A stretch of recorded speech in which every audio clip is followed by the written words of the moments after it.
Ladies and gentlemen, welcome again to Flat Earth Social number 24. Is it a bit loud? Is it a bit loud? Pay attention then. Right, couple of things. Let's have a look. I wrote some notes down. Anyway, tonight's special guest. Oh, but before we do that, I have an announcement. There are some flyers over there for a good friend of ours at Flat Earth Social, Jackie White, who's having something going on. Hold on. On the 8th of September at the Hamworthy Club, it's a Mind, Body, Spirit Fair, £3 entry, 10 till 4. Go. Leaflets are over there. It'll be a really good night. Right, that's all the good bits out of the way. Nathan Oakley. Well, I've known Nathan for too many years. Nathan's one of the original Flat Earthers from in 2015. Nathan's done it all. Nathan did something that some of us didn't do. He went for the science. He went to strip back the globe and take it back to the scientists, to strip away scientism and really understand where we are with it all. So without further ado, ladies and gentlemen, I'm going to pass you over to the one and only Mr. Nathan Oakley. Hello, good evening. I'm hoping I've said hello to a few of you. Have I said hello to all of you? Is there a few? Raise your hand if I haven't said hello. Oh, well, I'm really sorry. I tried to get around to everybody. So, are you newbies, flat earthers? What are you? A year now. What are your names? Yeah, Brian and Joe. Brian and Joe? You're relatively new but flatties? Yes. Okay. I'm just trying to pitch where I'm going to, actually talk about stuff tonight. So I've got a vague idea. I was told I had to do a presentation.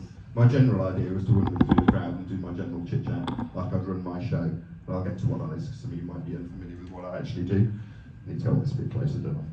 Right, so I'll give you a little introduction and tell you about who I am and what I do. So my name's Nathan Oakley. Some of you might be familiar with me, and I run YouTube shows, generally speaking. But to give you an introduction to how I got into doing YouTube, I'll give you a bit of background to how I came to be on YouTube. So directly prior to doing YouTube, I was delivering stuff for Tesco.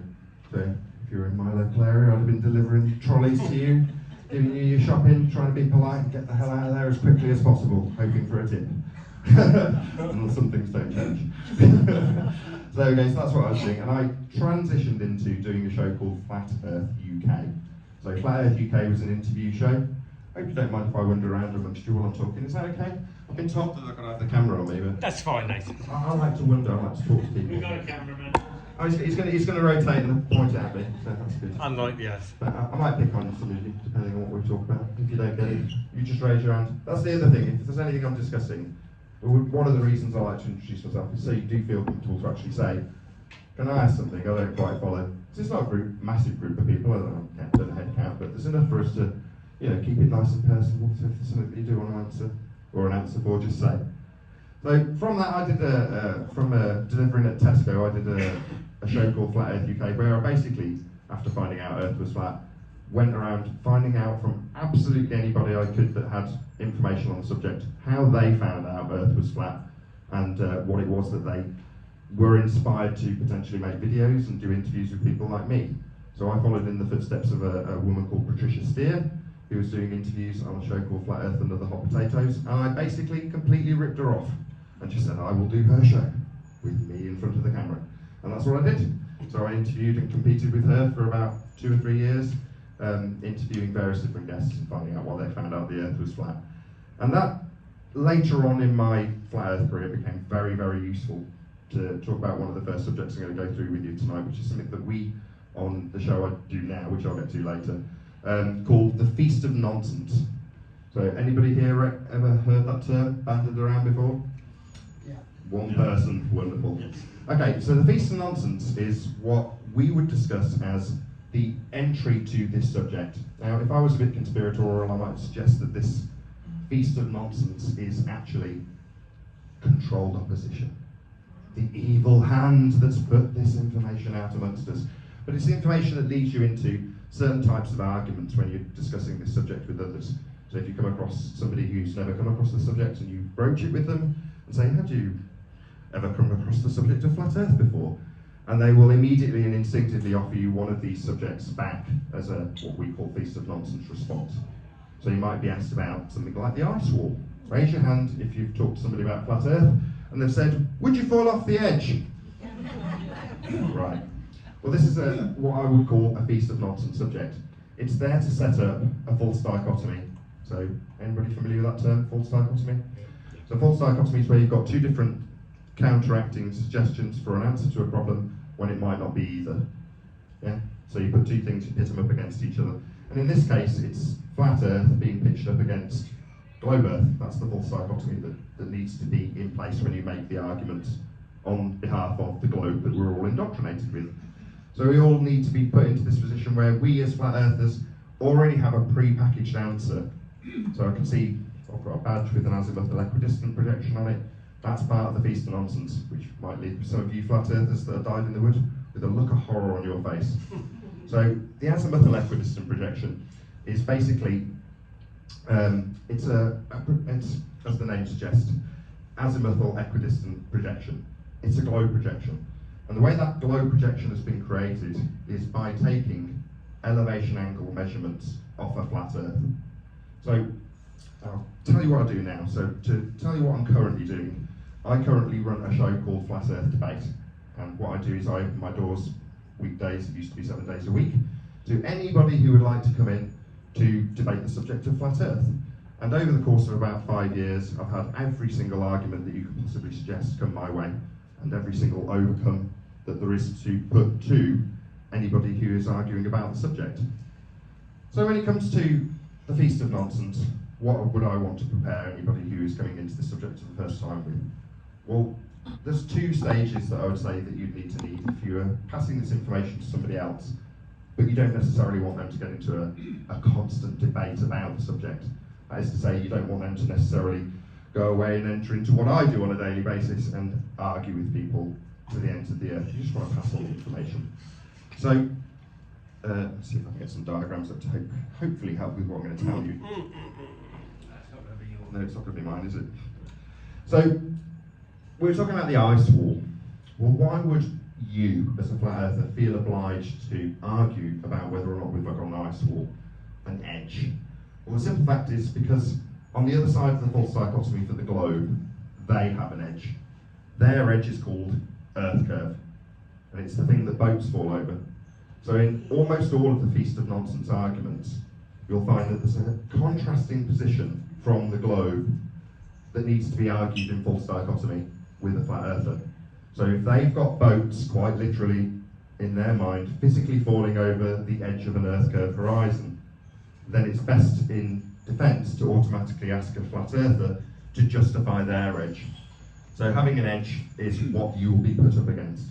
Well, the idea of the globe having an edge has come from measurements of the Earth itself.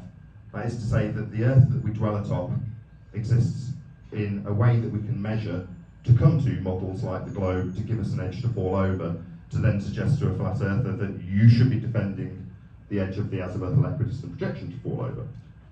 Too complicated? I'm hoping I'm pitching this about the right level based on everybody. If I see some blank stares, I'll hopefully take it down a peg. Okay, so which one am I using? I'm getting confused with too many iPads. Okay, it's this one. So what I'm going to describe to you with this diagram, it's not the best diagram, but it does a good enough job of explaining my point in this regard. So what we're going to do to create the globe in the first instance is we're going to start taking angle measurements. So if you imagine this dot here is going to be the North Pole, and you're going to be standing at the bottom with the North Pole directly above your position, that would be called your zenith. Now, as you back away from this position, that star that you're measuring, that would be Polaris, will drop towards the horizon. So that is to say, as the star is above me, as I walk away from it, it will drop 1 degree for every 60 nautical miles, or for every 69 statute miles. That's called latitude. Everyone familiar with latitude? Yep.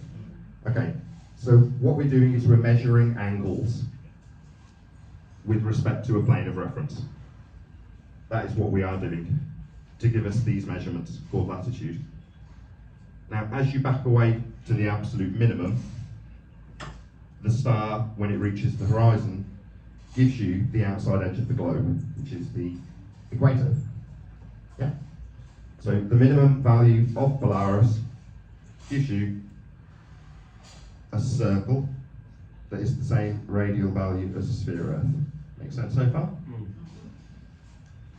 Into my next diagram. So this is your view. This is the representation of those stars, 90 degrees directly above your head, your zenith, and every degree towards the horizon. Yeah, that's latitude measurement. That is what they have used to create the globe. I've skipped a massive section. So, just to keep it as basic as I possibly can. We've got two planes of reference. One inside the globe, running through the centre, and one that runs to the edges of our vision for a north and a south system. And that will create something called the celestial sphere. So the globe has been created by taking the points of measurement with Polaris for a north-centric system, and then taking the same 4 sigma octantis in the south to create something that can go antipodal.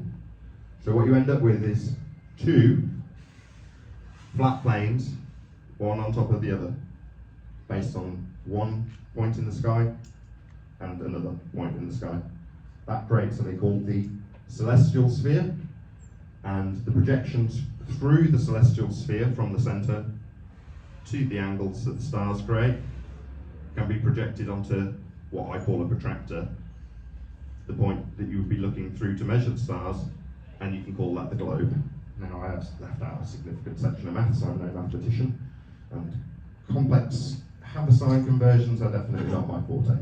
But the conversion process basically takes what we measure with respect to all stars and converts it into a globe, to then give you mathematics. Which one should I use?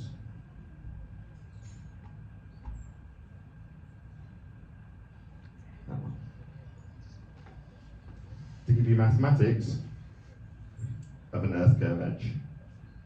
So in their circle that they've projected up from the flat plane that these projections have been made with, you can create an Earth curve edge to have boats and buildings behind. Make sense? So that's why you'll have your position of having a flat Earth edge foist upon you from the moment you come into this subject. You'll be told that that is your model and that you need to defend it, regardless of whether or not you're a cartographer, whether or not you've had any mapping experience, whether or not you've even left the country. Doesn't matter if you've got a boat or a load of the sextant, you need to know this model and it is yours. You own it, it's on your shirt. Okay, so that's the piece of nonsense. So I split this up into 2 categories in terms of being measured flat. Better diagram for this. I was hoping these would just be spinning by randomly. Okay, so the same principle that I've just described with Polaris can apply to any celestial item that you have in the sky. Hello, gentlemen. You here for the talk? What are your names? Because you've come late, you're going to get put on the spot. What's your name? Sure. John. Very pleased to meet you. You newbies, you flat earthers? Thinking. Thinking about it, did you think you get put on the spot immediately as soon as you're allowed to? My name's Nathan. Welcome. Very pleased to have you. We'll take your fiver and get you a seat. You won't be any more impressed. I came late. What do you want? Okay, so if you were to pass this information on, that is to say, you just wanted to give the cliff notes, the elevator pitch to somebody you met in random and you wanted to tell them how the Earth was measured, this is what you would tell them. You would describe this, the basis for all of the maps and models, which is called an elevation angle measurement. Now, an elevation angle measurement by definition is the angle measured between the line in the sky, so an imaginary line between the observer and the sun in this case, and the horizontal plane the observer is standing on. This is what is used in navigation, and this is what is used in mapping. In fact, this is what has been used to expand the known territories. Quick drink.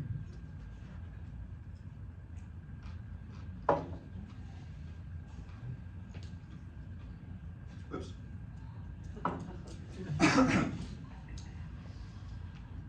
So this is what we've used to expand the world that we know. So when it comes to, did you have a question? No, I'm Just shifting uncomfortably. Don't want to do that around me. Just, I realised because I was wondering why Polaris. On a globe, Polaris wouldn't work, would it? Because you'd have to be able to see it from underneath.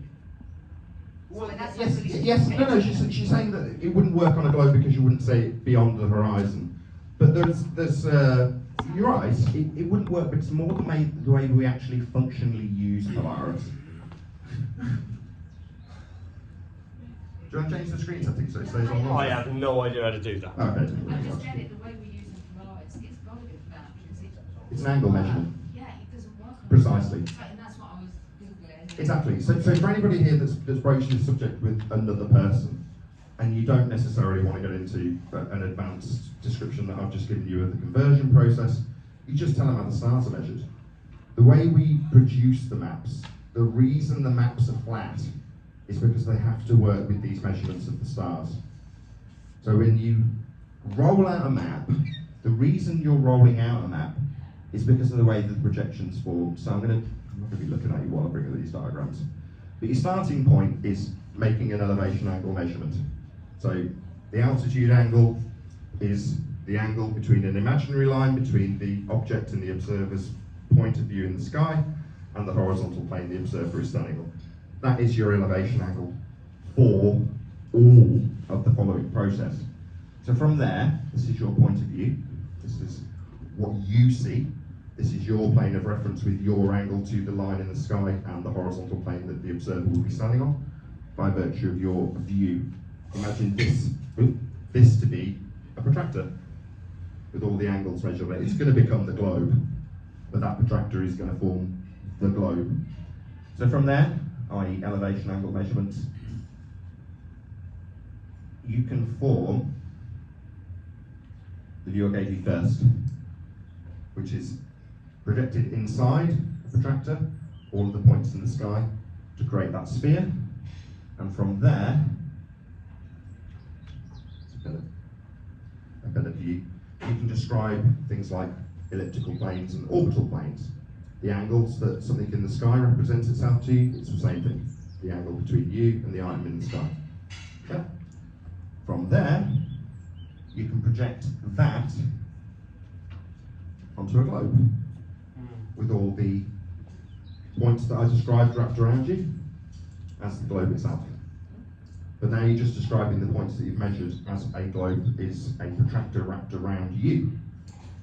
From there,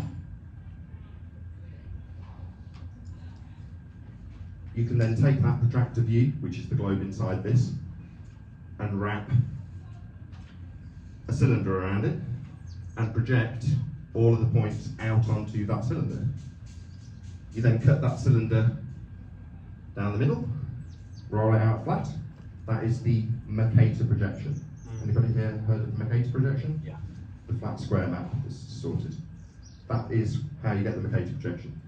So from flat Earth elevation angle measurements to circles of equal elevation, that's the point above the star measured in a circle, to concentric circles going in towards Polaris, to a ball with those circles wrapped around them, to a cylinder with that wrapped around the ball, to a flat map that you can actually use again with the angles that you originally started with. So you're going through this distorted process of creating maps with circles that are flat, to wrap those circles around a ball, to eventually end up with a map that's flat that you can still use with the angles that you measure in the first place. That makes sense?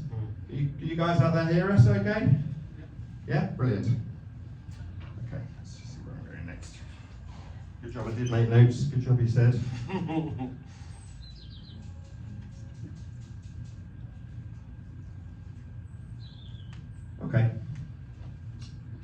So, before we move on, I'm going to go on to a different subject shortly. I'll give you a basic rundown of how this particular methodology is going to basically save people's lives at sea when they're using this methodology. So if you're unaware, people on aeroplanes, people on boats will keep a sextant on board so that they can find their position if they get lost. And the way they do it is the exact same as I've described, that creates the latitude system that gets wrapped around a ball. And the reason that the maps have to be rolled out flat is so that they can work with this process. So, mistakenly sometimes identified as triangulation, it isn't. It's called celestial navigation. And all celestial navigation is a measurement of your position to a navigation star to create what I just described, a circle on a flat plane of equal elevation.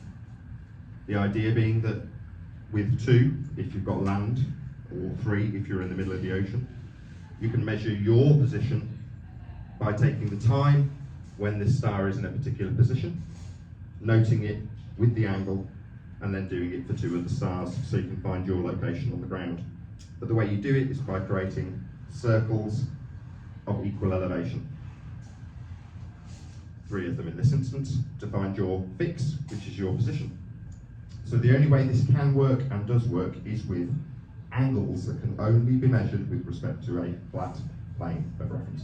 That is how Earth is measured. So, with that in mind, should I do housekeeping next?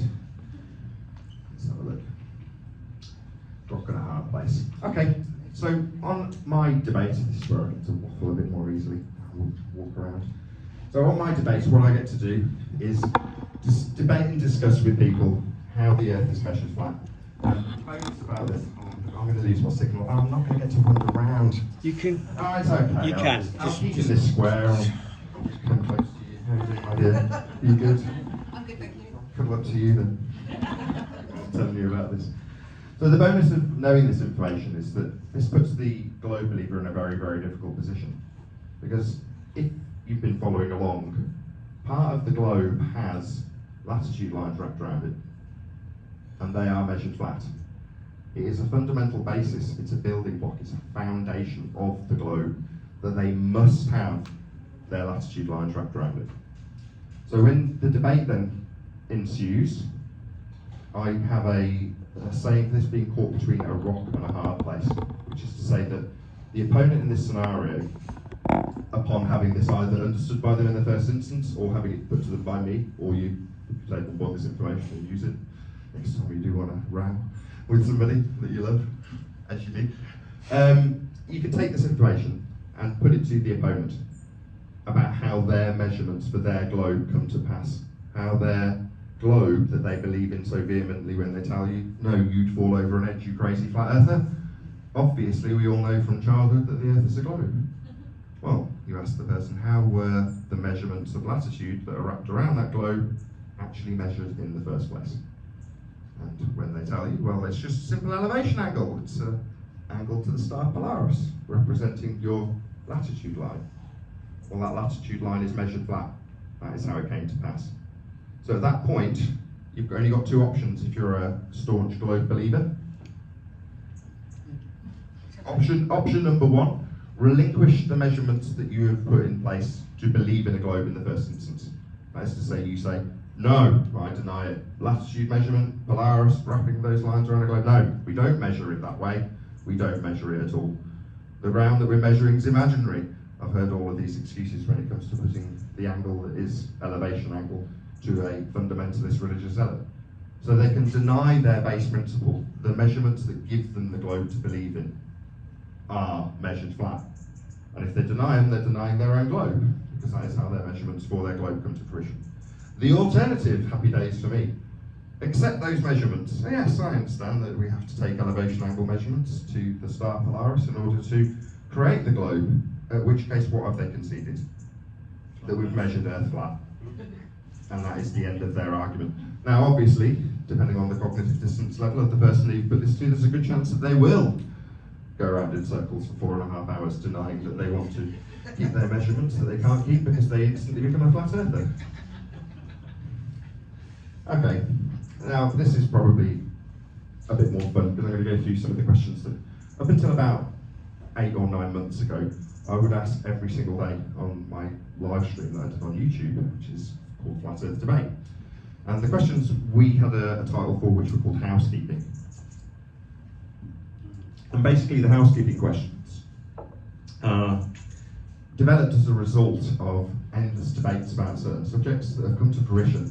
So rather than letting the argument die because it's been concluded and then just resurface 6 months later when everyone forgets that you've already overcome the argument, we decided that we would continually put these arguments into the forefront of the discussion every single time we open the show with these things called housekeeping questions. So I'm just going to go through some of those housekeeping questions with you, and what I will do, this is a bit of audience participation, so this would be where I'd be in the audience now, but fortunately from a mic transmission point of view, you're all lucky, so you can thank the mic for that. But I will ask you, raise your hand if you've got an answer, even if you want to answer as devil's advocate, that is to say, offer what you feel the opponent might offer if it's necessary your view. So I'm going to ask you a series of questions that we ask daily, and then depending on the reaction you get to each question, we might go through some of them in a bit more detail, so hopefully you'll enjoy that. Okay, first and foremost, is there any evidence of a physical geometric sphere edge? That's a horizon, formerly known as Earth curve. No. No? There's, in the movies. there's visual. I need a diagram. So, the Earth curve, much like the plane of reference. Go on. Oh, we've got a question out the back. Go on, shout loud. Do I have any evidence for the edge of the Earth? Yeah, I'm going to go through it in a minute. Yes, definitely. So the edge of the Earth is, as shown a second ago, Earth curve.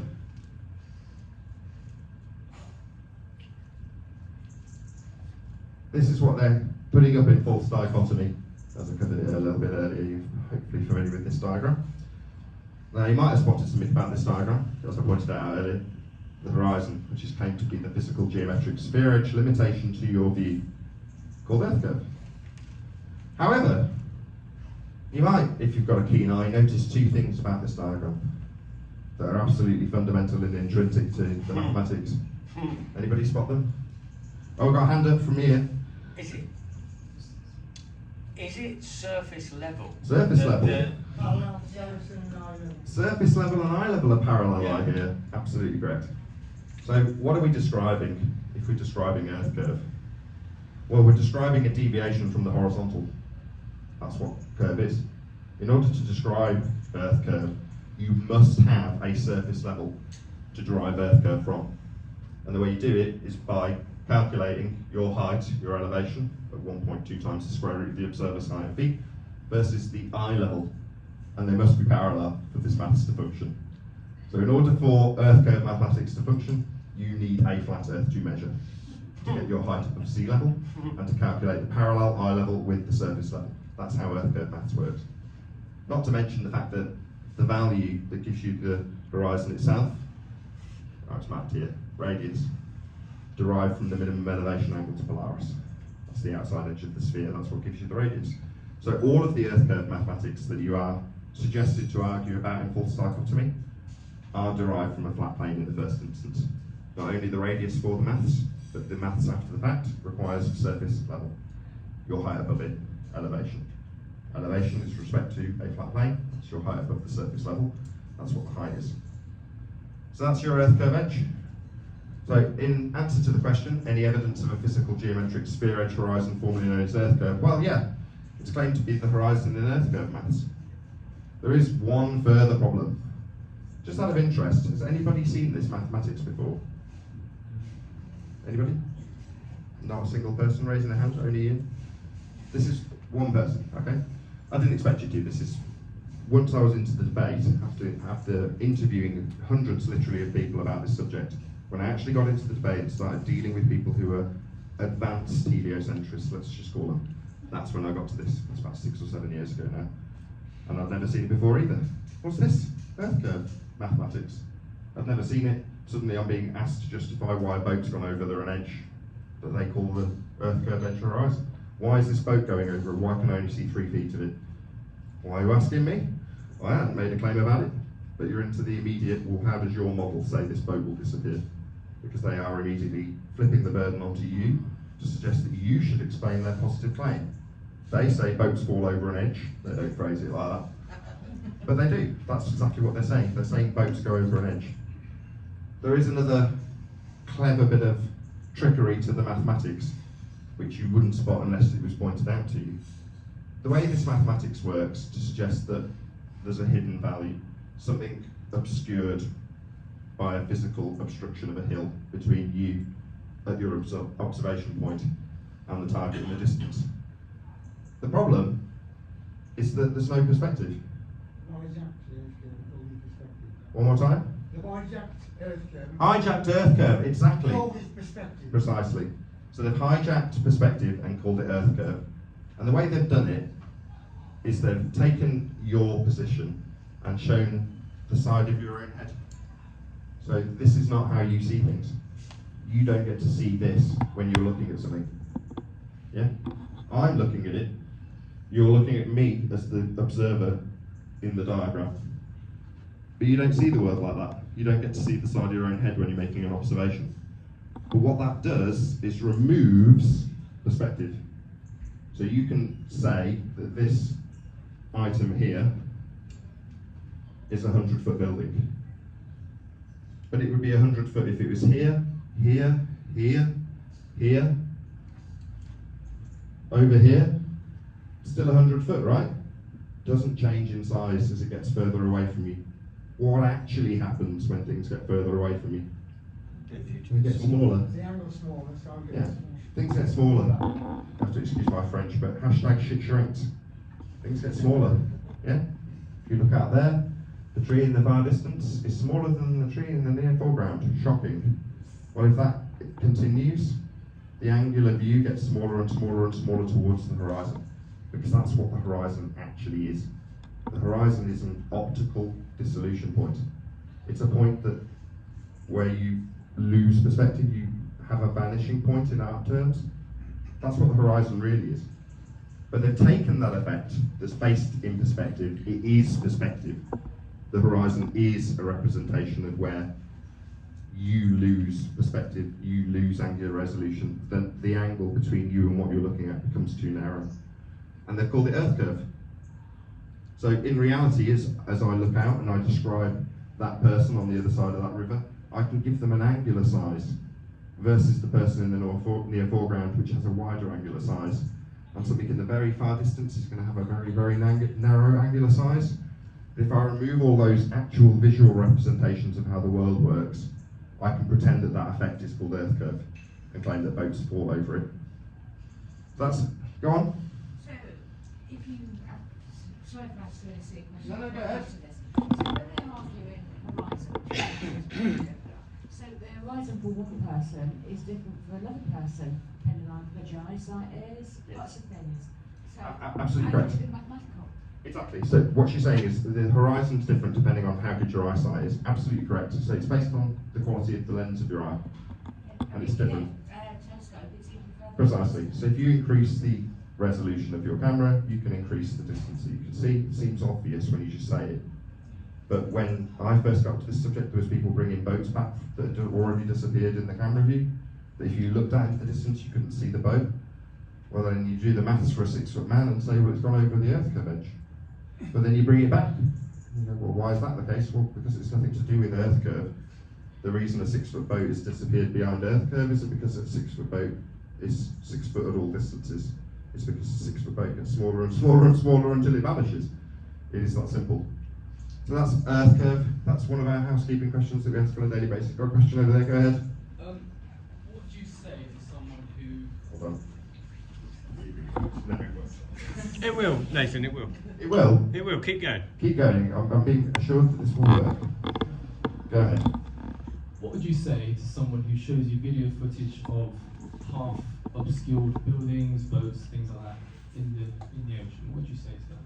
Okay, so I'm being asked, what would I say if somebody presents the argument with a half a boat, basically, and asks me to explain it? Well, it's a good question. If I was in debate, the first thing I'd say was, I haven't made a claim about it. Why would I explain why there's a boat half obscured? It's not part of my argument. but it is in my capabilities to explain their mathematics for earth curve obstruction, which is to say that in complex terms, when you get close to the deck of anything, you limit your angle. So as I get lower to this table, the angle of the table gets smaller and smaller and smaller, and that means you're resolving less and less and less and less. Well, the narrowest angle is nearest to the deck. That means that the first things that will be obscured are the things that are at the deck, because that's got the limited angle. That's why boats disappear bottom first. Absolutely nothing to do with earth curve and everything to do with angular resolution. One sec.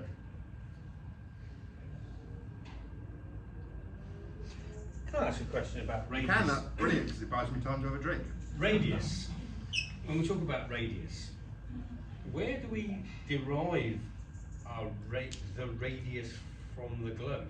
Is it still the Alberuni, or is it something else now? Okay, so there's several different stories for deriving radius. There's the well in Cyan and there's Alberuni. Although your question actually is about the well in Cyan, I'm not going to answer that question, just because the general lines I've gone along is about measuring angles and such like, so I'll go to Alberuni instead. Okay, sorry, I don't want Oh, no, it's a good question. Did I answer your question, by the way, about limited angles? Yeah, I will say I think it's also light spectrum as well. You'll say again?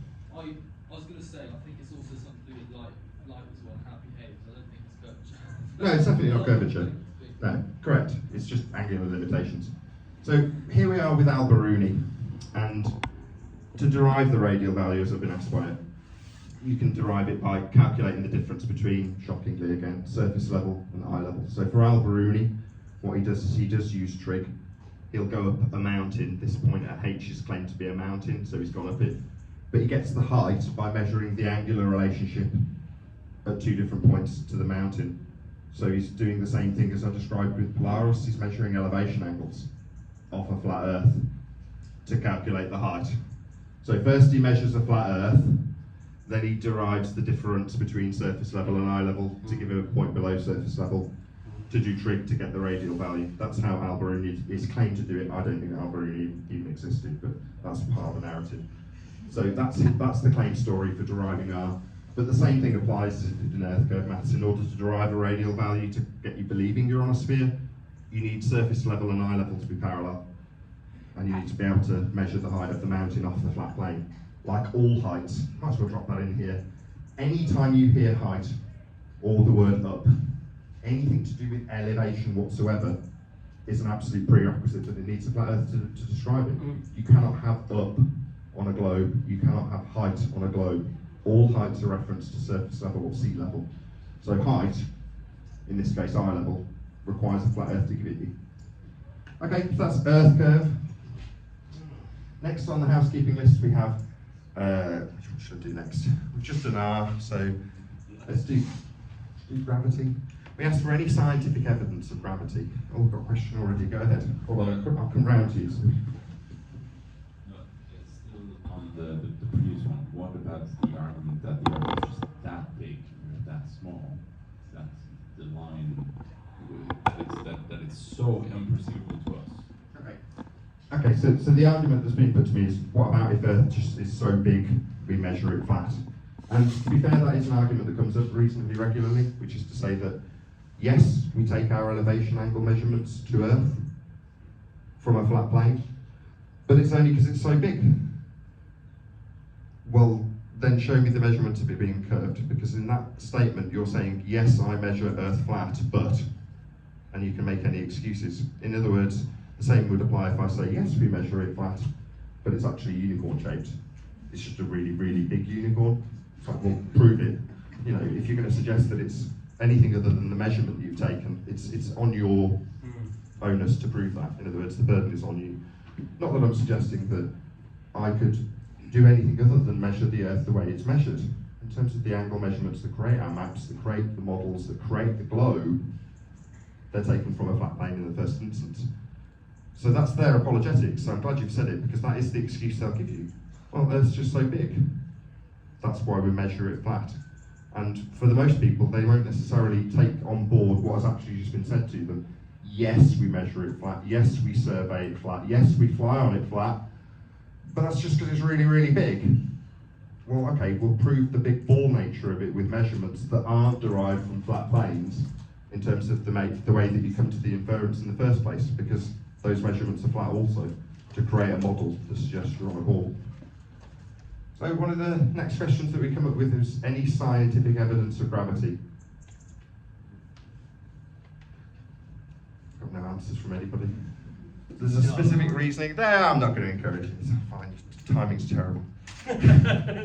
So any scientific evidence of gravity is a bit of a loaded question. So the idea of gravity is that it's a force that pulls things down, which was out of date 109 years ago to begin with. So the idea of gravity as a force is a Newtonian idea that's been taught to everybody in this room in school up to a high school level. And then when you get beyond high school level, you get into fourth dimensional space-time, which is Einsteinian gravity, which is an invented dimension by a man that just basically came up with maths to create a pseudo-dimension to throw you off the scent of a force that's not a force that you can think of as a force that's supposed to be holding you to a ball that's created in maths from flat earth measurements.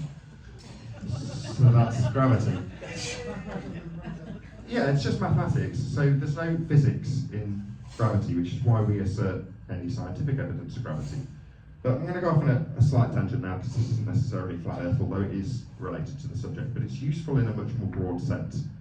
So everybody in this room will hear the word science at least 10 times a day, either in advertising or on a billboard or to do with something medical. You hear this word constantly, this word science. And the reality is that 99% of everything that you hear that has that label attached, along with a whole load of other buzzwords, isn't science. It's scientific method. not the scientific method, precisely. So the scientific method is, let's start somewhere else. Let's define what pseudoscience is. So pseudoscience is a claim of science that has not been through the scientific method. That's pseudoscience. That is to say that anything that you would suggest is science that hasn't been through the scientific method is automatically, by definition, pseudoscience. So I'll give you an example. If I say that this shampoo will make your hair so shiny, here comes the science part. Sound familiar? Timothy advert from the 80s or 90s. Yeah, here comes the science part. What science? What is science?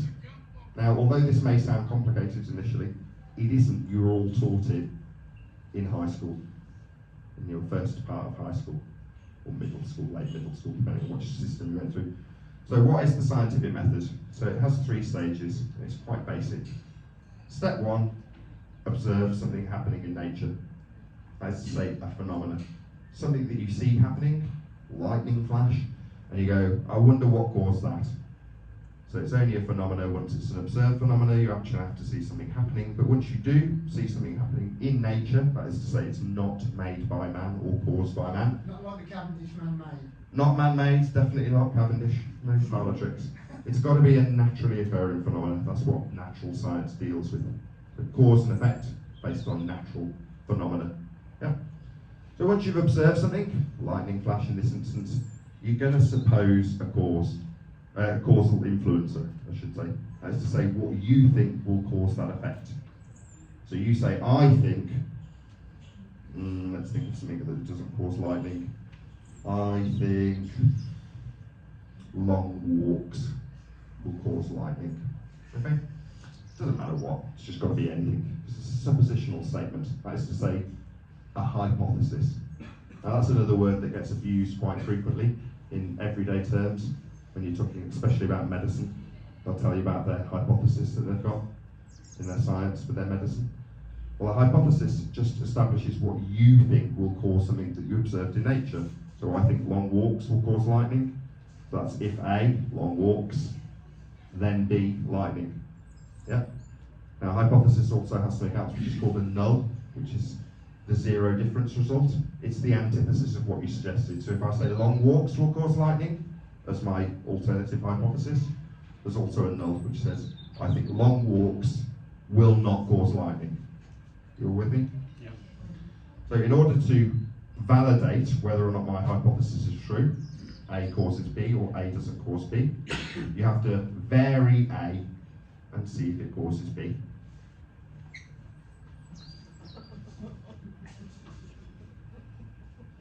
Can you see any lightning?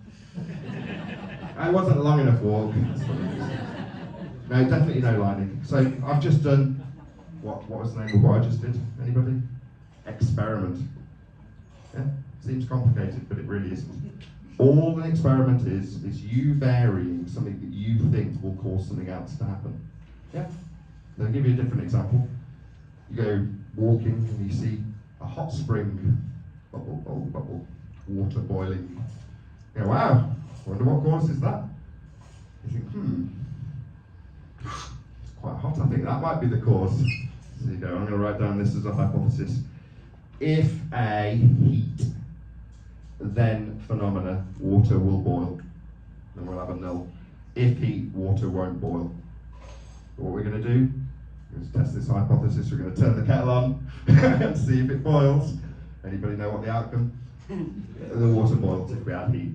So that would be a validated experiment. You've seen a phenomena, water boiling. You've supposed a cause, heat. Empirical. And then you varied the heat to see if it causes it. So just to give you a failure of the same process, just to cement the idea of the process. Same thing. Ooh, look at that hot water. Hot spring bubbling away. I wonder what causes that to happen. Looks like it's in the ground. Maybe it's the amount of soil. Could be. Why not? If A, soil content, then B, water boiling. And then null. If soil content, then water won't boil. So you get your non-boiling water and you add tons and tons of soil and you observe it. And you go, wonderful, I proved my null. Yeah. A did not cause B. Tick, proven. The point of this being that no matter what you do, if you follow the method correctly, there is only one possibility of an outcome, proof, in every single instance. So if you hear the word science and it has adhered to the method, what you have as the claim at the end, if it's been through the method and had a validated experiment performed, is proof. That is why they use the word. So every single person in this room will have been taught this in school. This is not new information. Every one of you learned this. Scientific method is empirical. It's empirical, yes. It only proves things. That's its only outcome if performed correctly. We've got a question from the back of the room. Hi, Dave, Nathan, sorry. Yes, hold on, let me get the mic on you. I put the word scientific through a Google Latin translator. If you break it down, the sci bit means that is proved, and the tific to be fiction. So the word scientific, Right. broken down in Latin, that which is proven to be fiction. That which is proven to be fiction in Latin. That's an etymological fallacy. Very good. But in modern terms, that may be true. That may be true in etymological terms. But in terms of the modern meaning of science, it is simply to prove by experiment. That's all it does. So because it proves things, regardless of whether or not you validate your null or your alternative, although I've got one more question, I'm just going to take this sentence and I'll ask it, I'll come over. You prove things. Because it only can prove, that's why you hear it all the time. These Michelin tyres give the best best grip, scientifically proven. Well, no, is this battery running out? Let's just swap back. Check. So scientifically proven is a powerful statement that you can make to somebody. And then if you're going to suggest that the shiniest of hair can be achieved with timotei, it's a good idea to suggest to the audience, we've got science to prove it. And that's why it's used. So when we say, have you got any scientific evidence of gravity, we're asking them to provide those things. We're saying, can you provide a phenomenon for us to study? Or what about, I won't drop your microphone. I know what you mean. Any scientific evidence of gravity? Oh, I'll just drop something. Is that gravity? No. No, why not? You took it from where it wants to go back where it come from. All right. What about if it rains? Clouds and never fall down by. Oh, sorry, it's way ahead of me. Clouds and never fall. Clouds. Right. So in everybody's awareness, we've got gas around us, right? There's gas all around us. And the cycles of gas all start on the ground and go up. Yeah? that leads me nicely on to the next housekeeping question that we ask on Flat Earth Debate on a daily basis. Any evidence that you can have gas pressure without a container? That mean anything to anybody? In the diagram. Cannot. Okay.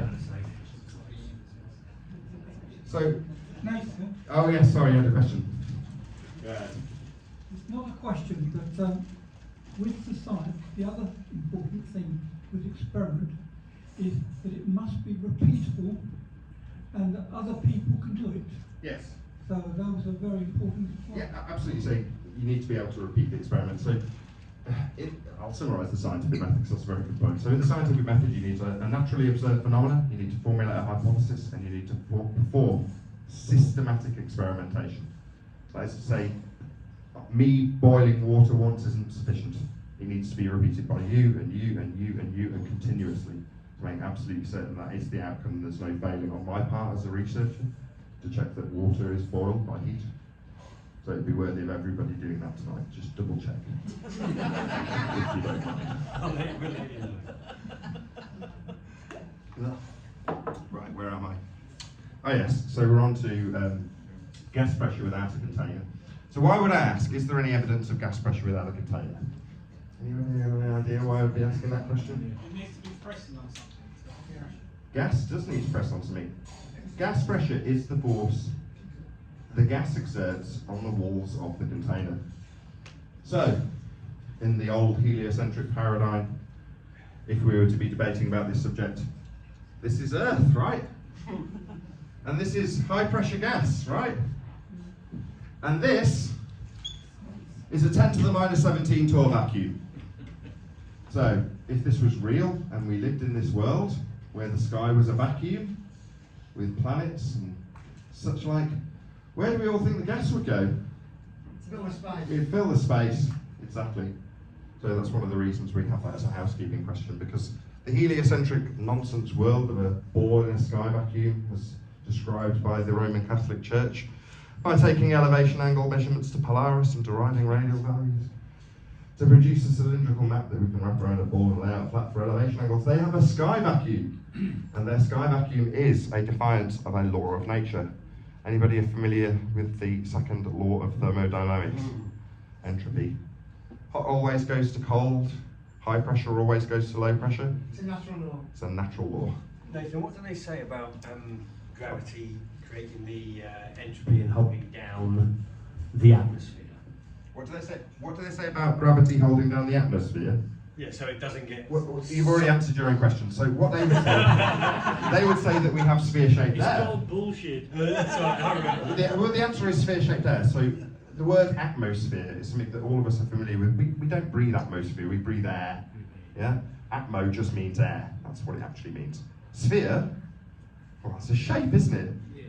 Without being crude, has anybody got any sphere-shaped farts that can show me, perhaps? No? I don't think so. No, you need containment for gas. So gas will always spread out to fill the available volume, letting everybody know how dirty and sticky you are if it was you. So that is what gas. Oh, that is what gas. That is what gas will always do. It will spread out and fill the availability of volume. I've got some nattering going on. What's going on? Something exciting? No? Nothing exciting? Okay. Right, can I have another diagram? 4, 7, 11, 1, 5. Remember that, Julie. I'm not going to remember his password. Okay, so that's gas pressure.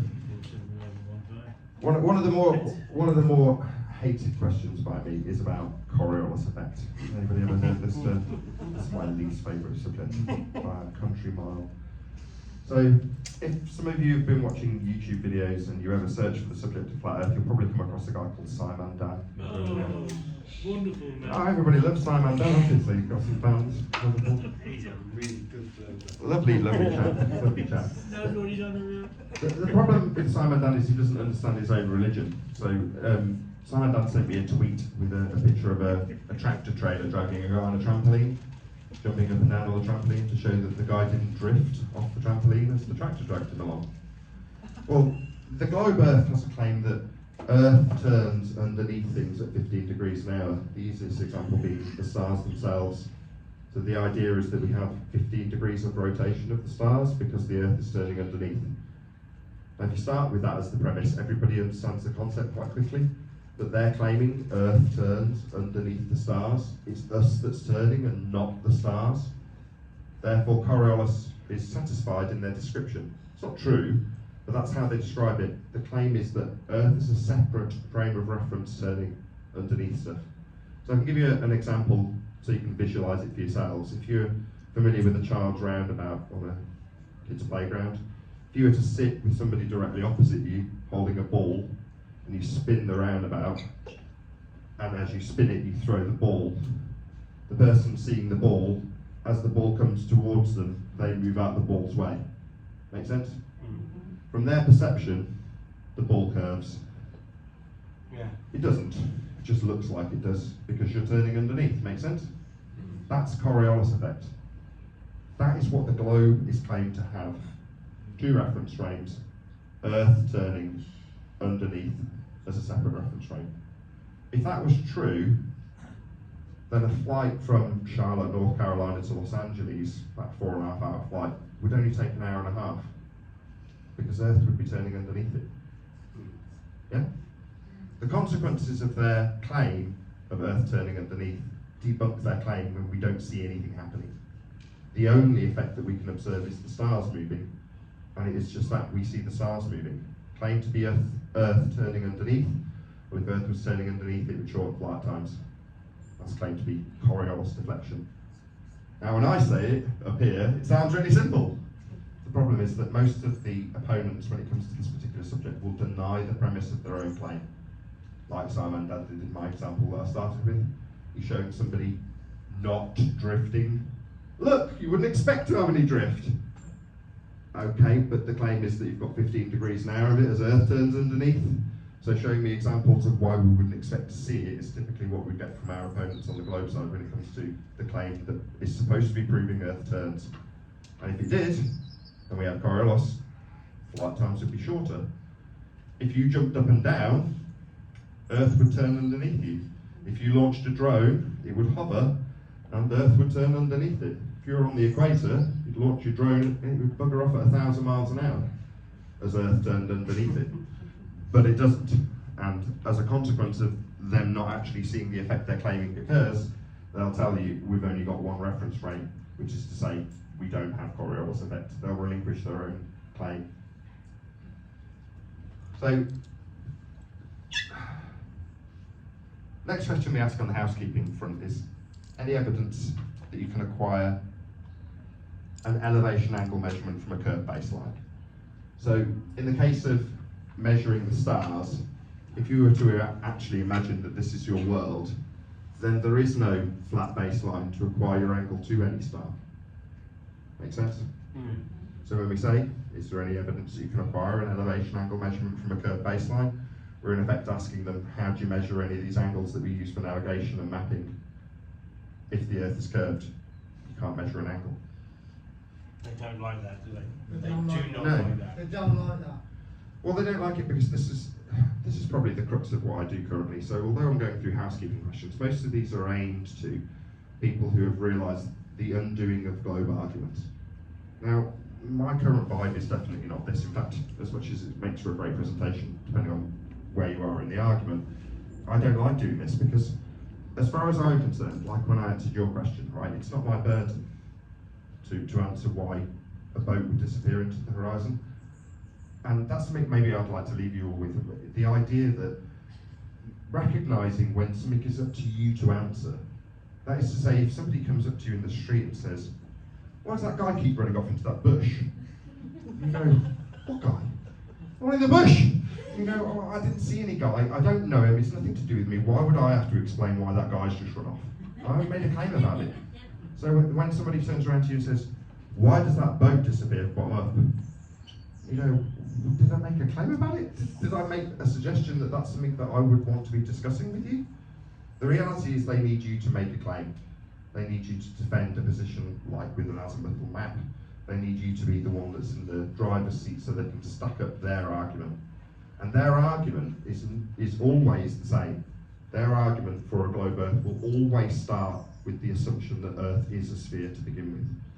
If you already have the assumption in mind that Earth's a sphere, you can start working within the parameters of measuring it flat and explaining why you wouldn't need to use the sphere bit that you've already assumed. Make sense? Just a couple of housekeeping questions. Any single viable hypothesis from any of the fields of astronomy, cosmology, or astrophysics? The reason we ask is because that is how you've been conned into this. Your Neil deGrasse Tysons, yeah, your Brian Coxes, these are the guys that are pretending to be scientists. And as I defined it earlier, if they haven't put whatever it is they're claiming through the scientific method, they haven't got science. What they're actually doing is peddling pseudoscience when they tell you about astrophysics. And what are they actually doing? Having a look at some lights and then describing them and giving them names. That's really all they're doing. Astro-naming, astronomy. Yeah? Giving things names, naming lights in the sky, not performing validation of hypothesis, not presuming cause and then varying it to induce the effect. They just say, that's a quasar, that's a binary star, that's sigma 573597. You know, they just give things names. Well, that's not performing science, but they'll convince you by giving themselves the title of science that that's what they're doing. So based on that, we would ask for any scientific evidence whatsoever from any of those fields, the fields that have given you the globe. So we also ask for any evidence of a self-perpetuating molten iron core at the centre of a presupposed spherical Earth. This might be my roundout story because it's one of my favourites. So this is a globe Earth story. So we're all familiar that we've got a moon, and presumably if we cast our minds back, if we're flat earthers here, to the time that we thought we were on a ball, and we've got our moon. Now the problem with their timeline, which they're in complete control of in terms of how long things have lasted, derived from celestial distances that have come from measurements of Polaris off a flat plane. All of those times and distances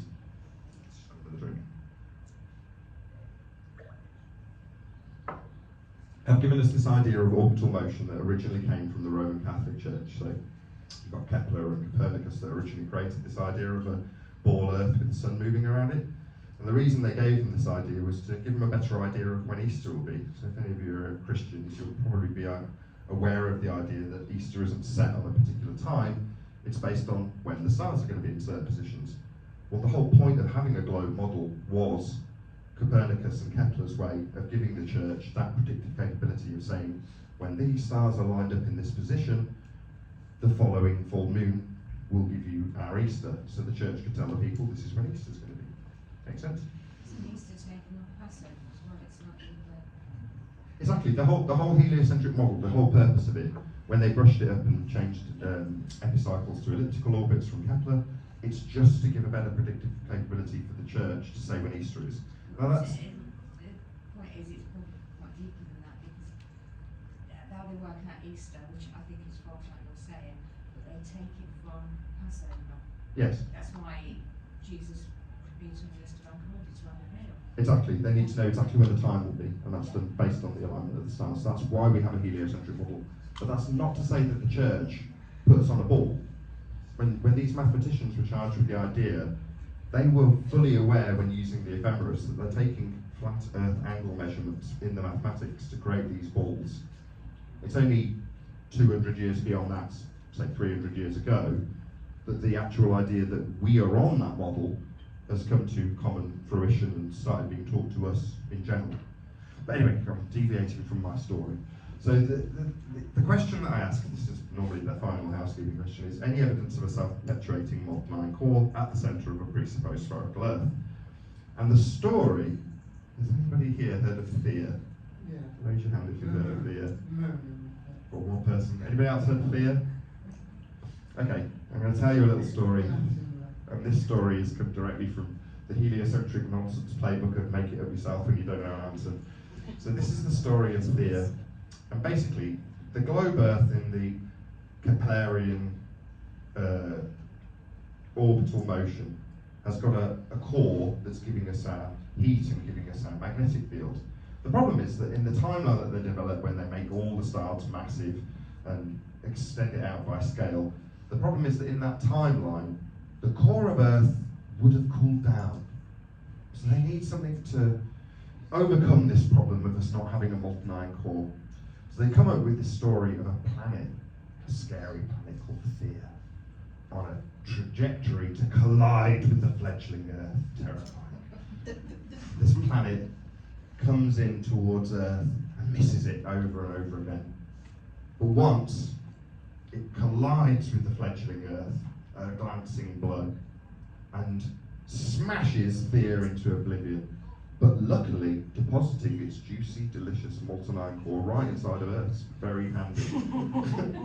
The debris is flung out and then coalesces into our moon. So that is the story of why we have a moon and why we have an oversized molten iron core, and that is true because they made it up themselves. Okay, search me out. So that's the story of Theia. Let's just see, I'm late for that, so I was going to cut that. And don't they say that the wind comes from that as well? That they say that wind comes from that. From that, not from there. The wind? Yes, that wind is like the wind systems comes from that nothing. I haven't heard that part of the story that Theia creates the It wind. might be. It might. I mean, you it can might easily. as well be, isn't it? You can have as much influence on heliocentric rhetoric as you would like to have. If you want to insert that into the story, it's perfectly plausible that you should do so. There is no reason why that can't become part of the heliocentric Bible. Right, let's just see. I think I've pretty much covered everything. It's your rotation, sun distance. Nathan? Yes. I don't need the mic. How do they get over the problem then that heating up iron, you lose the magnetism? Well, they don't. I mean, they can just make it up in the same regard. So what the gentleman's suggesting is, in part of the story of heliocentric molten iron cores, the temperature that they claim the molten iron core would have to be at to sustain itself for the amount of time that they said that it's been in effect after Theia deposited its juicy, delicious molten iron core inside it, is beyond something called the Curie point. Now, basically, the Curie point is the point where the magnetism of an iron will be lost when it goes beyond a certain temperature. So part of the question I ask is any evidence of a self-perpetuating molten iron core? And that's because the original objection, like you would have raised, is overcome by them saying, no, it creates a dynamo effect, it spins. So we now have a spinning molten iron core to overcome the problem. But they can just make it up. So you come along and say, well, you're saying it's bazillion degrees centigrade, it wouldn't have any magnetic field, it's beyond the Curie point. Well, it's spinning. Obviously, it's creating its own dynamo effect because it's a self-perpetuating molten iron core spinning around inside Earth. Obviously. So you just make it up, and that's pretty much the case with the whole story of Theia. I think I'm pretty much done now. I think I've covered every subject that I was intending to cover today. They need a flat earth to get this fair. Yeah, I mean, that's the summary. I mean, exactly, you're right, I should do a summary. So, can I have one more diagram, because I'm going to bring my spirit.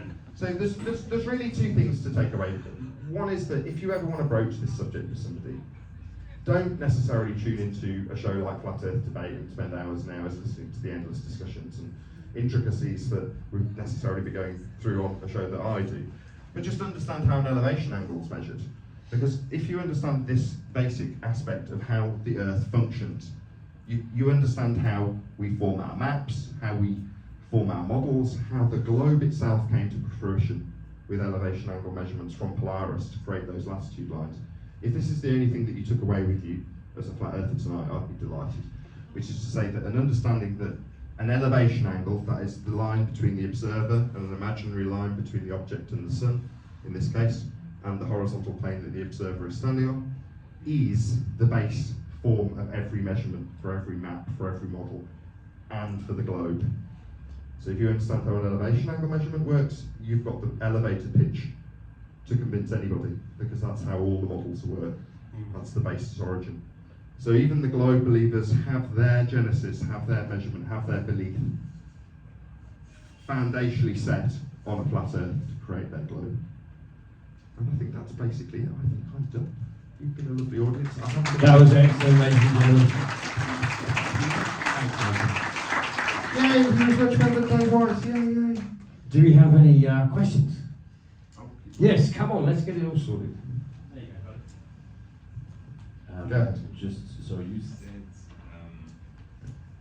from the diagram, okay, you've got your vertical plane, and then the mathematics of the globe was useful, but the guys that came up with that weren't trying to fool anyone. But then you said a few hundred years later, then we got convinced. But just from you, not on, it's not related to the talk, but what is your take on when did that happen and why and how and by who?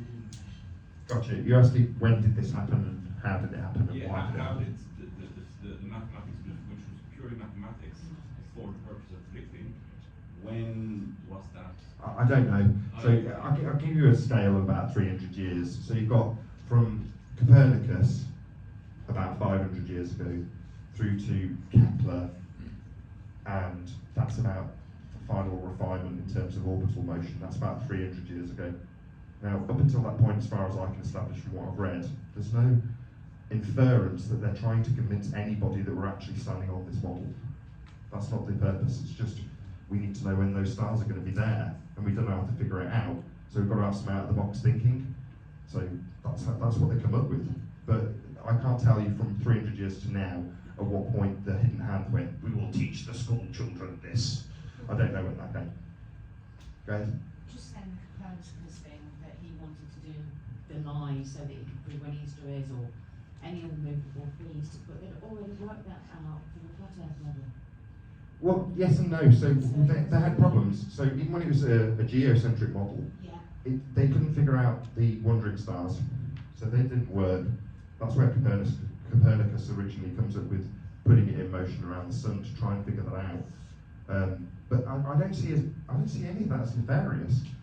So when you read about how they did it, you can kind of put yourself in their shoes and go, that's really quite outside of the box thinking to go from these angle measurements to, you know, putting it to putting it inside the globe with the angles coming through the globe, to take that globe and put that in motion. You think, yeah, it takes quite a mind to do that. But I don't see any reference that says to me they're doing it so they can put you on the surface of that sphere that they've put in motion. That never seemed to be the objective. So it's a good question. At what point did they decide, well, let's actually make that our world? I can give you a reasonable idea of why it might have happened. So, back to when we were talking about the edge right at the beginning of this presentation. You're asked what will be beyond Antarctica. That's basically the question you're being asked when you're asked why, or the whys and wherefores of an edge. Well, in reality, when we map the territory, you're all familiar with the term New World. Well, they're not called that anymore. They stopped calling it. So when you're asking when did it change, you're like, it's almost like saying when did we transition from having the understanding that we measured angles to the stars and triangulated our position with them, took a step out, and then took a gauge of what else we could see, and then did the same, so that when we found the new world, we could find our way home again. And that's how they expanded out the territory. So they're expanding out the new worlds, and then eventually they reach a point where they lock it all down and say it's a globe. So they go, okay, so everyone's under the understanding that we're navigating flat, using flat maps and flat measurements, and then we discover these new worlds with these new territories. And that's an interesting point. Before we found the new worlds, anybody guess what the area flat beyond the horizon that we hadn't discovered was called? Anybody know? Outer space. Yeah?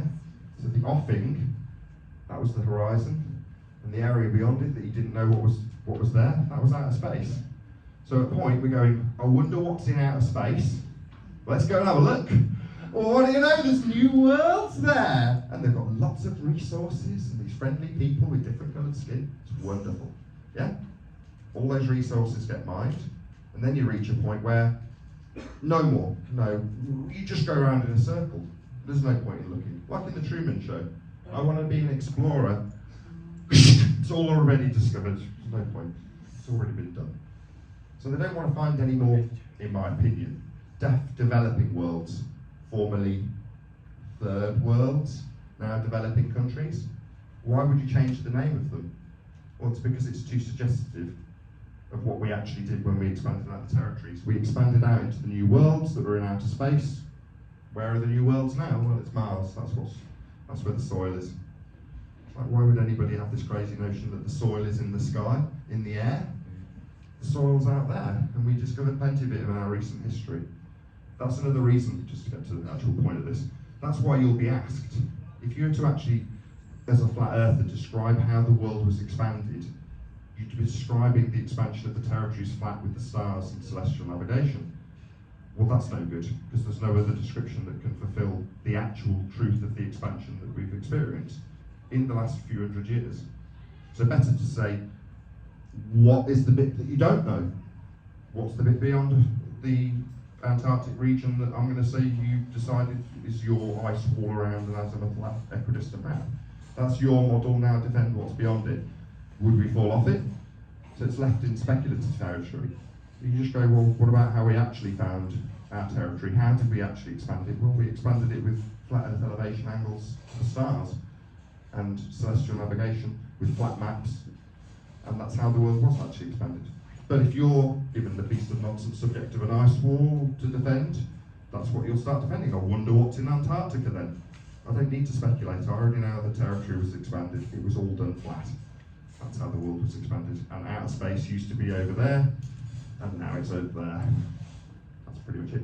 I think one of the other things with the globe, Nathan, is that it stops finding new land. It stops finding new territories. It's finite.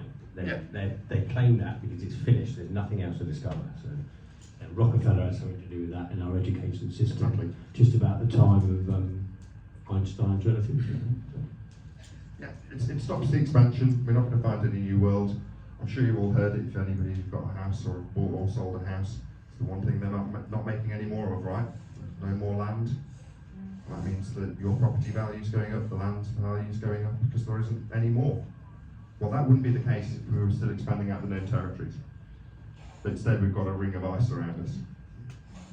That's it. Got another question over there? Right. Would you agree with the fact that Our field of view is spherical. we're in the centre of it, and at equal distances all around us is our field of view? Just a theory, something I thought. Yeah, that's absolutely correct. I'll get another diagram from my diagram master. That's exactly correct. That view is what's created the globe. So your view is this. That's what you have. You can measure your view. So you have literally from horizon to horizon a protractor-based view. That's what perspective gives you. And wrapping that perspective-based view around a globe functionally will always operate from within it. So whenever you're describing anything with regards to the angle measurements to stars, you're always based inside the globe. That's how it functions. They may show you originating on a tangent plane, but it won't physically function with the angle measurements to the stars. They have to move it. And the way they justify it is they say, all light comes in parallel and is very, very, very far away. Therefore, because it's parallel, this line meeting my point on the surface is the same as this line going to the centre of hell, which is the only place that the angle measurements for celestial navigation work, in hell. This diagram only exists because this represents the plane surface that you'll measure the angle from, with your, to answer your question, perspective view wrapped around you. That's all the globe is, a glorified protractor representing your view, to project the points on the ground through a globe to the celestial sphere that represents your view, half of which is just what I've described from horizon to horizon, your view of perspective, yeah? And the other is you go to the south and look at a different point, Sigma Octantis, and that creates the bottom half of the celestial sphere. So the idea of being antipodal with an edge or being on a globe is a direct translation of two points with a centre and an outside edge, one being Polaris, one being Sigma Octantis, sandwiched underneath each other. So two flat planes antipodal from one another. That's why you get an edge, but back to answering your question. The globe is a glorified version of a protracted view from Polaris. That's all it is. Anything else? Any more questions? Or one more, go ahead. Using reason, do you actually successfully help in your debates, do you get results? As in, do you do it to convince others, or do you do it for fun, or do you like as in? I'm finding you can talk all you want, people will not accept what you say. Yeah, I agree. No, there's certain people that are fundamentalist religious zealots that will not accept anything. Most people. My question is, what's in your experience, like how many people actually, having thought about it, come to some kind of insight? Good question. If you'd have asked me this a month ago, I'd have given you a really small number, because the debate that I run, Flat Earth Debate on YouTube, is specialist. Therefore, the people that come and challenge me specifically, and the people on my panel, are the elite of globe understanding. That is to say, they're very much staunch in their understanding and are seeking confirmation bias to try and affirm their own religion. So when I described earlier being between a rock and a hard place, you either deny the measurements to Polaris that give the globe their origin, alternatively, accept that you're measuring Earth flat to get those angles. That's the kind of position that my opponents on Flat Earth Debate would end up in. However, in the last month, quite recently in fact, I've started using a piece of software called OME, which is a bit like the kits used for dating, which is swipe left for the next person, but with random strangers. So what I've done is started just chatting to random individuals on the internet and saying, are you aware that you have a religion that's come from the Roman Catholic Church? And they go, what? What religion? I go, were you taught in science class that the sun and Earth are in an orbital motion? They go, yeah, that's how it is. You go, well, what's your religion? Now you know that you've got a religion. Now in that particular instance, the conversion rate is 9 out of 10. Brilliant, I'm sure it'll be. Yeah, those you've watched That's these. good. So my most recent videos on my channel, Nathan Oakley 1980, are these videos of OME. It's called, like I say, this random. It looks like a dating app, but it's not. It's just random strangers to chat to, and they're almost all receptive. That is to say that the demeanour of your average Joe Normie who has heard this subject, and they just get it put to him by me, they'll go, wow, that's fascinating, thank you so much for telling me. On my debate show, it's drink bleach, don't have children. You know, it's a much more vitriolic approach from our opponents. They hate us and despise us. Yeah, so it's a very different approach. If you approach someone on a bus stop and said, were you aware that you were brought up in school with a religious belief that you just weren't taught was a religion, most people would be intrigued, as I'm finding out now. They go, really? What religion? I'm not religious. I go, yeah, you're a heliocentrist. You just weren't taught it in religious education, you were taught it in science. Yeah, not cause and effect based, not based on natural science, not based on hypothesis, not based on anything science. But when you tell them, that's normies as I would call them, they're very, very receptive. But unlike your average show on my debate, there's no converting people from zealotry. If you're a zealot, you're looking for anything to confirm your bias, and when you come up against a position where you either have to accept it's measured flat or deny the base premise of your own religion, most of the time that leaves them in despair. They don't know what to do. They won't concede. They won't say, you're right, it's measured flat. They'll go, the ground isn't really flat, it's imaginary. That's the kind of response. I'm not joking, that is actually a response I have. So, conversion from Flat Earth Debate, very low. But that's not what I'm trying to achieve when I'm talking to somebody on that particular show. My objective would be like, my only consideration is, what is the audience taking away from this? Not, will I convert this one individual that's debating me? Because they'll go around in circles for 3 hours. But the audience, as a benefit of hearing the same argument, come to the same conclusion and then get rinsed and repeated. But that shiny scientifically that process educates the audience, hearing the thing repeated again and again, how the argument fails.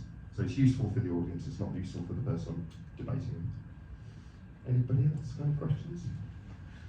One in the back?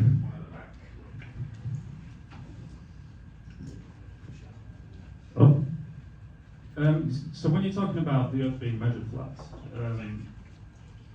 what I don't understand is so when you're measuring an angle to a star, that sounds more like an angle measurement, not a flat Earth measurement. Well, I also don't understand why having a flat baseline for an angle measurement means that the Earth has to be flat. It sounds like you're confusing a flat baseline with a flat Earth.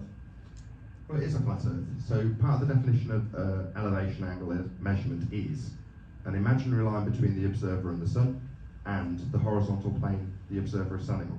That's the definition of an elevation angle. It's a prerequisite for the measurement. Well, like I said, you can measure an elevation angle with like a protractor on a string. You don't need to involve the Earth surface at all. So why does this mean the Earth is flat? So you're suggesting that when you're doing celestial navigation, you don't need to measure for the GP below the star? Well, just when you're measuring an angle. Yeah, for the GP. Well, when you're measuring the angle, the GP of the star is not involved yet. Yeah, but that's what you're trying to achieve. No, that's not true. So you're saying you don't use a GP in celestial navigation? You do use the GP in celestial navigation. Right, so you need the GP to be on the end of a flat baseline. No. Which could be thousands of miles. It only works. It could be thousands of miles. The GP from. So when you're talking about an elevation angle, Yeah, just to make. you've got a flat baseline, that's horizontal. That flat baseline could be thousands of miles. It could be, but it could also be on the surface of the globe. No, it couldn't, because you've got a horizontal base to get the angle. You can't have an Oh, curve, Jack. So the angle itself is formed. Can I get my diagrams back? Yes. Why not?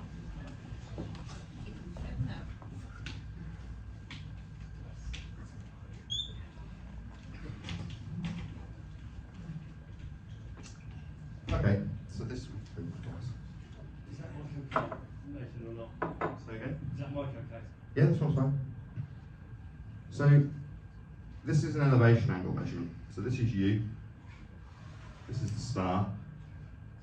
And this is the point that you're trying to achieve. This is called the ground position, which is on the ground. You're nodding your head like no. No. Well, you're not trying to achieve that point on the ground. That doesn't make any sense. So how do we do celestial navigation then? Well, you have the GP. So we do have this point on the ground. So do you want to take the mic off that guy? We have Do you want to just take the mic off that guy? Do you want to take the mic off that guy for We me? have on the mic, he's not on the mic, he's just shouting. Well, you're measuring the elevation. So we do use the GP. You use the GP. So do you want to just put the mic down? Because we do use this position you say we don't use. I don't need you chanting through me. We do use this point. You're interrupting me. Yeah, I'm the host. You're wrong. Okay, we heard that. But then we've got your concession that we're using the GP. Yeah, but why? Where's the flat Earth in this? At the end of the GP.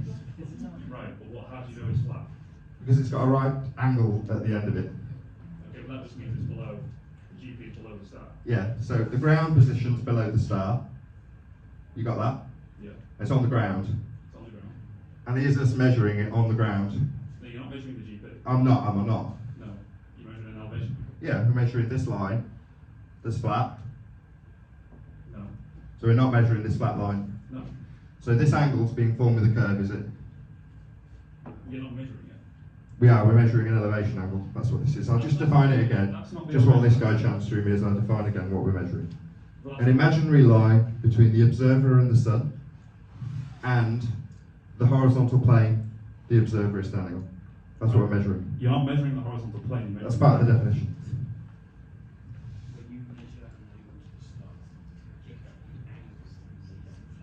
You can't measure without Yeah, a flat you need a baseline. flat That's Earth. right. I'll just read out a few of the But that's definitions. not the flat Earth. Can I read out a few of the definitions, or is this guy taking over? Do you want to just grab the mic off him so I can give a few definitions? So I'll just define it for you. Altitude angle, sometimes referred to as solar elevation angle. Why has he still got the mic? Because you might want to talk in a minute. Okay, I've heard him. He says no, it's not a GP. He says no, it's not on the ground. He wants a little bit more understanding. Okay, go ahead and ask your next question.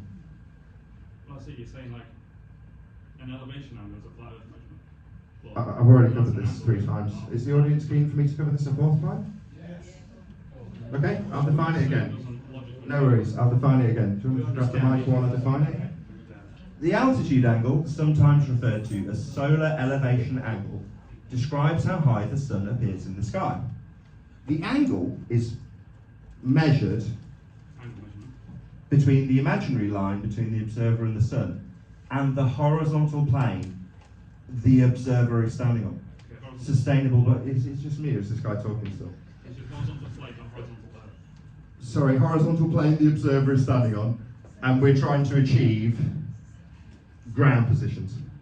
No, Are you don't done? achieve the ground position. We don't need the ground position, we're navigating to find our position on the ground. No. Yes. The ground position is the ground position of Yes, the star. ground position's on the ground. Of the star, not you. It's on the ground. Yes. That doesn't mean it's flat. Okay, so this line can be curved. Can it? I guess. No, it can't. It won't be an angle. Do you know? Not how? Can you define an angle for me? One's one, two straight lines. So it's straight lines then, not curved. So it can't be curved then. Not a line, it's not the It's a curved line, is it? Well, a line is on the earth. It's the ground position on the Earth. It's the horizontal plane the observer is standing on. We're finding ground positions to navigate the Earth. Yeah. But it's not the Earth. Do you remember when I said they denied that it was the Earth? Here we are with a gentleman denying that ground positions and horizontal planes of reference the observer are standing on are, do you want to just say again, that's not the Earth, correct? No, it's an It's imaginary not the line. Earth. It's an imaginary line. No, it's not. It's the horizontal plane the observer is standing on, and we're measuring for ground positions. You have to measure for a ground. Yeah, we are. That's exactly what we're measuring for. You measure the angle. Yeah, so we can find the ground position below the star. No. Yes, that's what celestial navigation is. That doesn't make any sense. Okay, funded is to hear you say no. Tell me how you measure the angle. Is it two straight lines or one curved line along the ground? Yeah, two straight lines. You So got it's a straight, line. so it's not You've got curved. a straight line pointing to a star. Where do you think you get your horizontal line This angle. from? Your elevation angle. We understand, That it's doesn't just even better convinced. necessitates a flat earth, that's all. Where do you get your horizontal line from? Well, what's horizontal mean? What's horizon mean? What do you mean? The horizontal can be measured at Okay. a false level or spirit level. Do you know you can't have It's just an got to horizon? be- On the sphere, Is turning it down, measured with a spirit down. level? It's Okay, let's just define a couple more. So the last one was from Yeah, a line is Sustainable by Design. This one's going to be from the line that you're measuring. Radar Tutorial. This one's from Radar Tutorial. Elevation angle is between the horizontal plane and the line of sight in the vertical plane. Horizontal planes required. You don't have one on a globe. Yeah, but not horizontal earth. Yeah, that's what we're doing. We're doing navigation on the Earth. You can build it in horizontal plane with earth. Yeah, because we're navigating the Earth. Yeah, you're not getting the earth, but the plane is Okay. imaginary. Yeah, we get to see a demonstration of rock on a hard place. Yeah. Are you familiar with latitude? Yes. How's latitude measured? Well, on the globe, it's the angles around the. You don't have angles on a globe. You can't get angles from curves. Can't get an angle, can you? Can't get an angle from a curve. No, it's the angle from like the north pole to the centre of the earth, and then the angle From a flat Earth. to the horizon. From a flat Earth. To the equator. So the horizon that you're forming the straight line with is it's not Earth curve then. It's not falling away and curving. Do you know you can't have a horizon? Tell me what it is on the globe. On a globe, you haven't got an angle. I've just said that. You're ignoring me and rinsing and repeating the same thing you've just said. So I've heard you the first time. You're saying you get an angle from a globe, and I'm saying there's no straight lines on a globe to get an angle from. You can't get an angle from a globe. You asked what latitude lines were. Yeah? How are they measured? Well, you can calculate it by measuring an angle. How do we measure them then? We measure them with Polaris, Yeah, you can do that. off a flat Earth. No, not You can deny it all you like. It's a horizontal plane of reference between you and the GP of that star for latitude. So you're denying that we measure latitude that way. So you don't accept latitude on the globe then. I do accept latitude on the globe. But how do you measure From them? my understanding, it can only work on a globe because. How do you measure them? Every degree. Hold on. I don't want to know how they work. I want to know how you measure them. Equal to How do you measure 59 them? degrees south. I don't want to know how you work them on a globe. How do you measure them in the first place? Where they measure from? Yeah, how do you measure them? Where were they measured from? Talk to him, mate. How do you measure latitude? Well, you can measure it, you can calculate it by measuring. No, an you keep angle. saying calculated. I'll try it once more. How do you measure it? How do you get a measurement for latitude? Yeah, you can measure an angle to Polaris. So it's a flat Earth line on the ground. I'll try that again before he interrupts and tells me no. So it's an angle. It's an angle. That's straight lines, not curved ones. Straight lines, yes. Yeah. So from the equator to the minimum elevation to Polaris, that's a straight line along the ground. No. So it's curved. No. We could do this all day, I guess. We could do this 15 more times. No. So it's not an angle then. It's not the ground. It's an angle. It is. So it needs a flat Earth then. No. Why not? Because the line is imaginary. Boom! So imaginary navigating, are we? But the lines are imaginary. Sorry, so this line here to the ground. So this line here to the ground position. So just for clarity for the audience's benefit. So the line to the ground position that we're measuring, it's a measurement. No, I haven't even finished my sentence yet. He's telling me no. This is from a celestial navigation manual. So what? Yeah. So how do we measure Polaris for latitude? Along the ground, straight line, angle. That's it, done. Straight line, not flat Earth. So it's a bent line. It's a line. It's a straight line along the ground. No. Now you're begging the question. So I'm not begging the question when I've defined it. Do you want 25 more definitions? It's alright, I've got 25 of them. Do you want 25 more? You're begging the question. Because When I define how an angle is measured, I'm not begging the question. The angle of elevation is widely used concept related to the height and distance, especially in trigonometry. It is defined as an angle between the horizontal plane and the oblique line from the observer's eye to some object. saying horizontal plane over and over again is not going to make the point. That's what we're measuring. No, you're not. It measures from the horizontal plane of reference, which is the Earth that you're on. It's the horizontal plane. How do you do it? Where do you think water bends? Come on. So, are we done? You can't have a horizon. I'm done, that was it. It's just question and answers unless someone else has got a question. Anybody else got any questions? Anybody else got any questions? No, you're confusing the horizontal plane with You can't have a horizon on a ball. Okay, fella. Well, I'm going to round out so you can have your chat once I'm done. Right, thank you very much for having me. Ladies and gentlemen, let's give it up for Nathan Oakley. Thank you, Nathan. Just a couple of things. Next month we have Internet with Austin Whitsitt. Some of you know him. And in October we've managed to get Santos Bonacci to do our video. But for now, ladies and gentlemen, the wonderful, the enigmatic, and the right Nathan Oakley. Big thank you to him as well. Thank you. That last bit was good, it was enjoyable. He does it daily and eats those people up for fun. And I don't.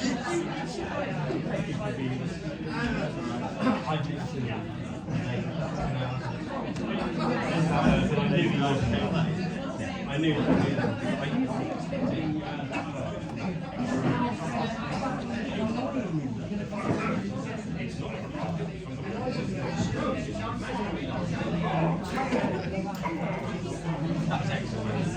Right. I'm going to see what I need to give you money. Oh, right, brilliant.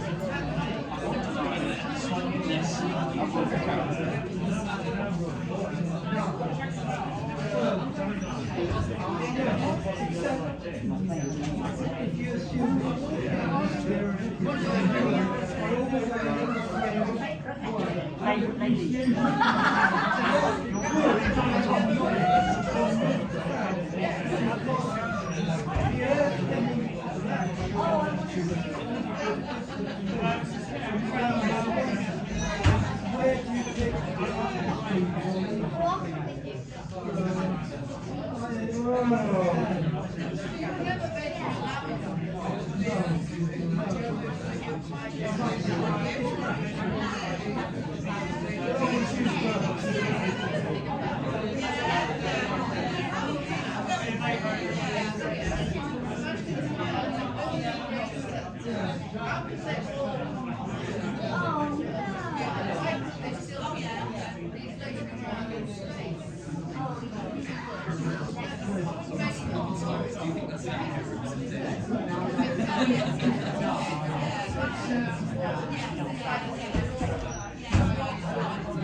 Thank